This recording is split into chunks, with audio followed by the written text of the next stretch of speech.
Housing and Human Rights Law, an overview for educational and training purposes only. Not legal advice or formation of any legal contacts. SLM by SHESQUIRE. Legal media, all rights reserved.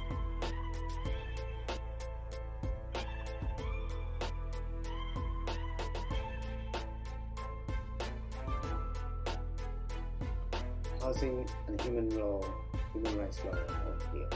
This is something that is quite precious, quite important, and it's a basic need, it's a basic human right, and it's important that it is seen in the context of human rights. And so this is a step towards at least laying the basic foundation for an overview of that subject, which is housing and human rights law.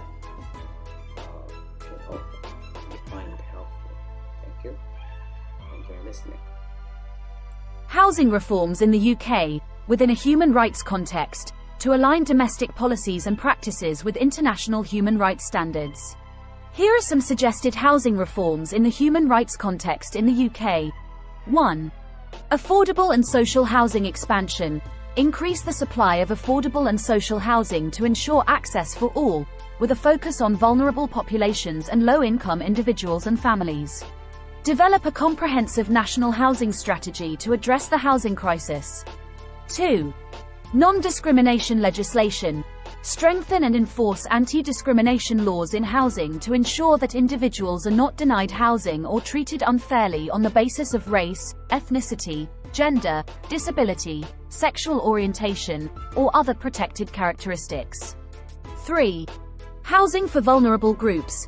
Develop targeted policies and housing programs for vulnerable groups, including refugees, asylum seekers, individuals with disabilities, and those experiencing domestic violence.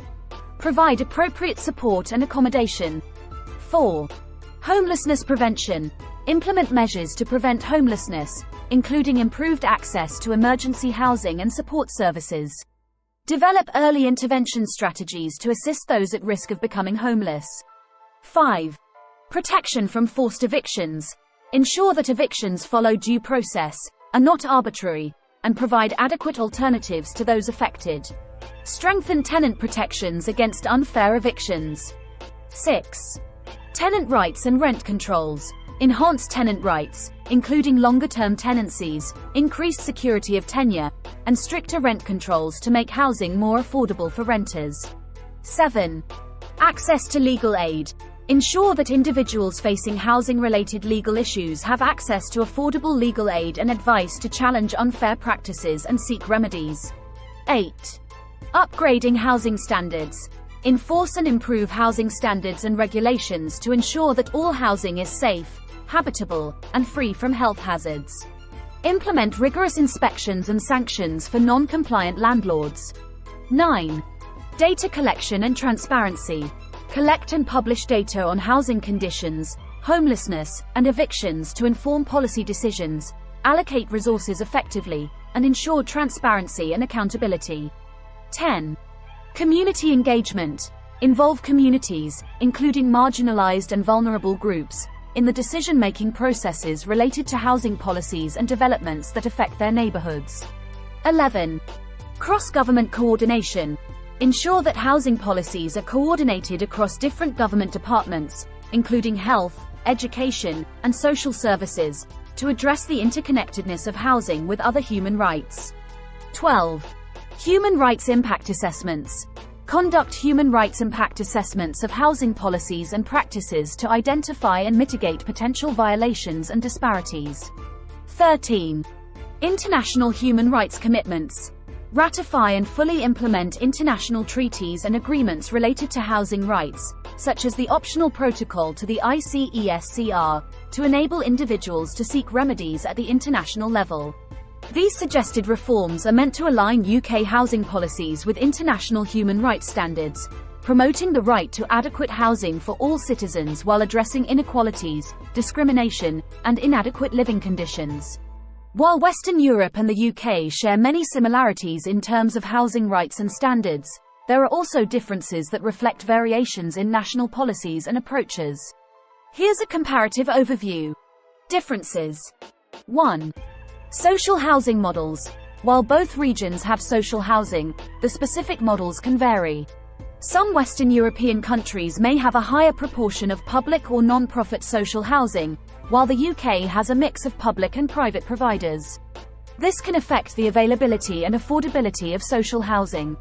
2. Homelessness policies. Approaches to homelessness and homelessness prevention can differ.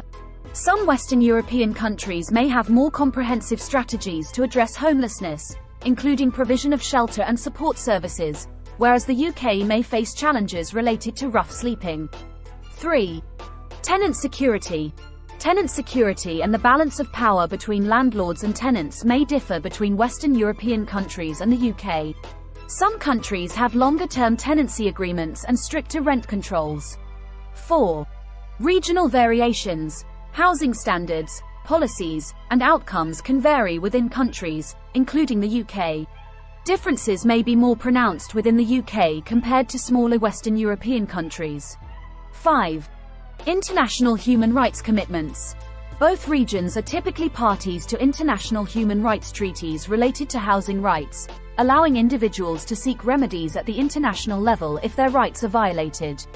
These comparisons provide a broad overview, but the effectiveness of housing policies and the realization of housing rights can depend on many factors, including economic conditions, political decisions, and social contexts. Thanks for watching a video SHESQUIRE legal media video about human rights law. For humans, about humans with humans.